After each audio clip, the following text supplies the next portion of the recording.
Di materi sebelumnya kita belajar jenis pembayaran di dunia ekspor. Kan ada dua. Yang pertama adalah letter of credit, yang kedua adalah bank transfer. Bank transfer gue nggak usah jelasin karena konsepnya sama banget. Kalau kalian kayak pengen transfer dari rekening kalian ke rekening teman, itu sama, cuma bedanya ini antar negara dan makan waktu biasanya 3-5 hari. Jadi kalau misalnya ada bayar yang sudah transfer kalian terus belum masuk uangnya, sabar aja karena 3-5 hari itu baru masuk uangnya. Tapi gue pengen jelasin si letter of credit ini nih, karena orang berpikir emang kalau misalnya letter of credit apa jaminannya bayar tidak akan tarik uangnya, terus apa jaminannya LC itu aman, dan bagaimana kita bisa mengetahui jenis-jenis LC itu. Oke. Jadi ini gue udah contoh LC, gue udah tutup semuanya supaya kalian nggak tahu ya, karena nggak boleh tahu, ini kan confidential. Gue bisa coret-coret di sini.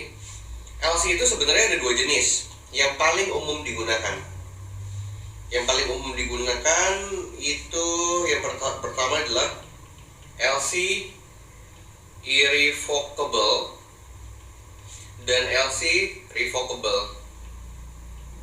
Nah, apa bedanya irrevocable dan revocable? Jadi kalau yang revocable itu kalau misalnya contoh ya, si pembelinya ini open LC terus dia bilang kayak harus dalam waktu 3 minggu misalnya tanggal 14 Februari harus dikirim.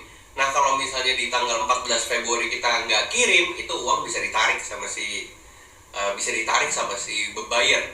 Tapi kalau yang irrevocable itu kalau mau lewat pun ya bayar nggak bisa narik karena harus ada kesepakatan dua pihak. Tapi irrevocable itu jauh-jauh lebih aman. Ibarat kata kayak contoh deh, kalau kalian untuk seller gitu ya, atau kalian toko di Tokopedia, kalian beli barang gitu ya, kan pasti ada sisa waktu konfirmasi. Kalau misalnya dalam waktu 2 hari tidak dikonfirmasi oleh si tokonya, itu uang kembali. Nah, itu adalah revocable. Tapi yang irrevocable, kalian udah transfer itu nggak mau tahu, pokoknya uang stay di sana sampai si eksportirnya kirim. Jadi menurut gue LC aman-aman aja. Selanjutnya yang paling penting juga di sini gue bilang kalian harus memperhatikan jenis LC-nya. Jadi di LC itu memang dokumennya agak banyak nih, kalian lihat sendiri, ini kan banyak nih. Nih gue coret ya. Ada contoh tipe-tipe LC dan dia tertera kok sebenarnya di dokumennya. Jadi kalian bisa lihat yang ini. Tuh lihat deh, gue warna merah deh. Yang ini revocable, jadi LC ini tuh tidak bisa ditarik kalau misalnya dia sudah transfer. Dan apa syaratnya kalau misalnya LC itu bisa dicairkan? Jadi kan tadi kita udah bahas sebelumnya, si uangnya ditaruh di bank, udah gitu kan itu namanya LC.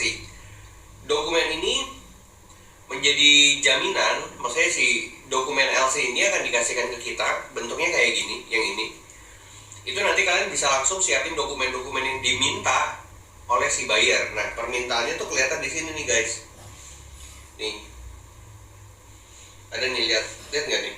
Yang nomor 46A. Dokumen required. Nih. Nah, lihat tuh, ada full set original clean sheet on board. Bill of lading. Terus dia minta commercial invoice. Kan kita udah belajar bikin commercial invoice. Terus performa invoice kayak packing list. Nah, packing list. Terus statement confirming dead copies, ini biasa. Terus nah, ada additional condition nih. Ada beberapa sih, ini sebenarnya sih simpel juga, kayak documents bearing at that prior the issuing of this letter. Jadi kayak dia minta dokumen-dokumen tambahan yang kalian harus siapin. Terus ada fitosanitari.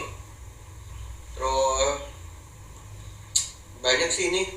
Tapi ini sebenarnya tidak perlu kalian takutkan, karena kalau misalnya kalian udah jalan pun ya sebenarnya normal-normal aja, biasa aja, nggak ada sesuatu yang bilangnya apa ya, tidak ada sesuatu yang harus dipusingkan. Karena kalau kalian udah open LC sebenarnya sih, apalagi irrevocable, itu udah pasti aman.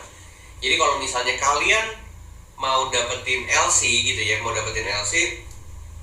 kalian harus lihat LC yang irrevocable, dan kalau bisa LC at site. Jadi gue jelasin lagi di sini. Yang irrevocable dan revocable kan itu jenis LC-nya.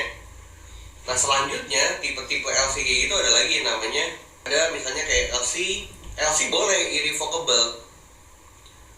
Nah tapi habis itu ada yang at side kah, ada yang open 30 hari kah, atau open 45 hari. Nah maksudnya apa? Kalau yang at side, kalian tahu irrevocable berarti aslinya nggak bisa ditarik gitu ya, uangnya tidak bisa ditarik. Nah kalau at side, kalian kasih dokumennya ke bank, langsung bank bisa cairin uangnya.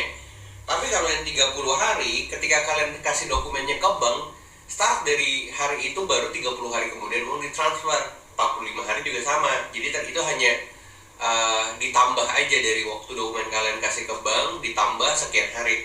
Makanya paling enak adalah kalau LC irrevocable at site gitu, jadi udah pasti nggak bisa ditarik. Yang kedua, kalau kalian udah kirim barangnya kalian ke bank, ya berarti langsung kalian terima uangnya. Jadi nggak ada yang cerita nanti dia cek dulu segala macam, enggak lah, itu kan tergantung agreement kalian sama si bayarnya aja. Makanya kan sebelumnya kita udah bahas, kalau misalnya pembayaran itu untuk mengantisipasi penipuan, ya kalian jangan pernah mau rilis kalau misalnya uangnya belum kalian terima. Kalau LC irrevocable at site udah pasti aman kayak gitu teman-teman. Jadi kalian gak usah khawatir kalau misalnya teman-teman yang dapat LC, karena LC ada beberapa variabel jenisnya, variabel LC-nya. Tapi kalau misalnya bank transfer ya aman lah, itu kan sederhana sekali kayak gitu teman-teman. Jadi kita akan bahas di materi selanjutnya tetap soal pembayaran dan jenis-jenis bilangnya apa ya, shipment term yang akan terjadi di dunia ekspor. Kurang lebih seperti itu teman-teman. So see you in the next video. Bye bye.